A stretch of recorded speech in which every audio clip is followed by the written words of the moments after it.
Le parcours de Saïd Cherif Ousmane Madani et Dara Oulibaly, le sauveur de l'islam, que la vérité triomphe. La lumière de l'islam authentique. Bienvenue sur Oulibaly Kené, Facebook et YouTube, la page qui vous définit au mieux le profil et les actions de Cherif Ousmane Madani Haïdara. Introduction. 1400 ans après la disparition du grand arbre d'Arabie qui donne et continue de donner son ombre et ses fruits aux créatures terrestres et célestes, naquit un grand arbre fruitier en Afrique de l'Ouest, au Mali. Il se nomme Saïd Cherif Ousmane Madani Haïdara, Zamzamiou, le grand fleuve qui ne tarit pas. Elle constitue le porte-drapeau, le pivot, le centre émetteur de l'islam au jour qu'il n'en plaise à d'autres. Le Mali est un pays ouest africain d'environ 1 241 238 km et près de 15 millions d'âmes. Le Mali est un pays de longues et vieilles histoires, surtout islamiques, car abritant deux grandes villes mystérieuses de l'histoire de l'Afrique de l'Ouest et de l'islam en particulier, à savoir Tombouctou et Djenné. C'est aussi un pays qui a connu des grands hommes qui ont marqué l'histoire de l'islam ouest-africain tels que Ahmed Baba de Tombouctou, Sékou Amadou Bari de Massina, El Hadj Oumar Tall de Fouta, Mohamed Lamine Dramé, Al-Mamine Yoro et Soumela Dramé, que Dieu les agrée dans son paradis. Toutes les vérités ne sont pas visibles à l'œil nu. En matière d'études et de recherche, il y a certains mensonges séculaires qui ont barré la route à la vérité, et pour les barricader il ne suffit pas d'aller en classe, mais d'avoir un esprit critique.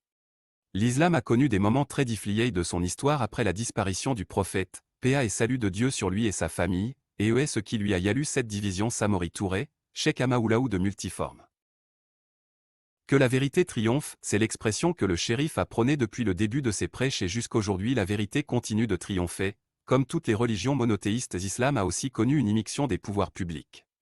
L'immixtion des pouvoirs politiques dans la religion est l'une des grandes causes, ou du moins la grande cause des divisions au sein de la religion. À cela s'ajoute l'hypocrisie de certains des convertis. Par pouvoir politique, il faut entendre tous ceux qui veulent gouverner par les lois humaines au détriment des prescriptions divines. Son Dieu est juste et aime la justice. Dieu est puissant et sage. L'homme du pouvoir n'est pas juste et n'aime pas la justice. L'homme du pouvoir a un petit pouvoir temporaire ici, le pousse à transgresser.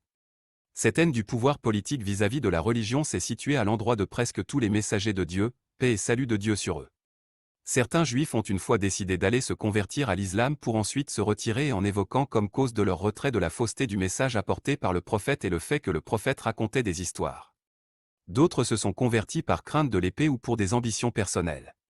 Et il y a enfin ceux qui se sont convertis par conviction et par amour de la vérité.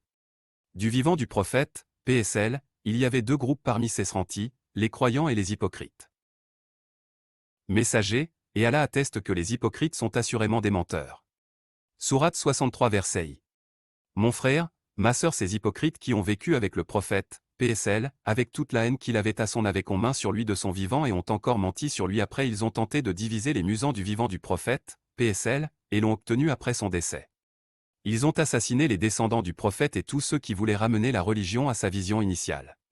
Ces mêmes hypocrites existent de nos jours, ils sont dans l'islam en vue de le détruire. Comme le prophète, PSL, a dit dans un de ses hadiths, le véritable ennemi de l'islam ne peut rien contre l'islam étant en dehors de la religion, mais ce sont ceux qui se disent croyants alors qu'ils ne le sont pas, vont anéantir. Ils se réclament de l'islam alors qu'ils sont loin d'être des musulmans car ils ont réussi des actes contraires aux recommandations de la religion. Les hypocrites sont parmi nous, ils prient, jeûnent et font le pèlerinage. Les points de conflit inclus dans la religion par les premiers hypocrites sont toujours d'actualité. Les hadiths qui l'ont inventé ou falsifié à leur apparence sont encore d'air. Pleurer à larmes chaudes au secours car les hommes ne savent plus à quoi croire ou ne pas croire. Qu'il a cessé de pleurer. Je veux nommer le petit-fils du prophète Mohammed, PSL, Saïd Cherif Ousmane Madani Haïdara, Zamzamiou. Merci les fans de Oulibaly Kené, rendez-vous prochain épisode.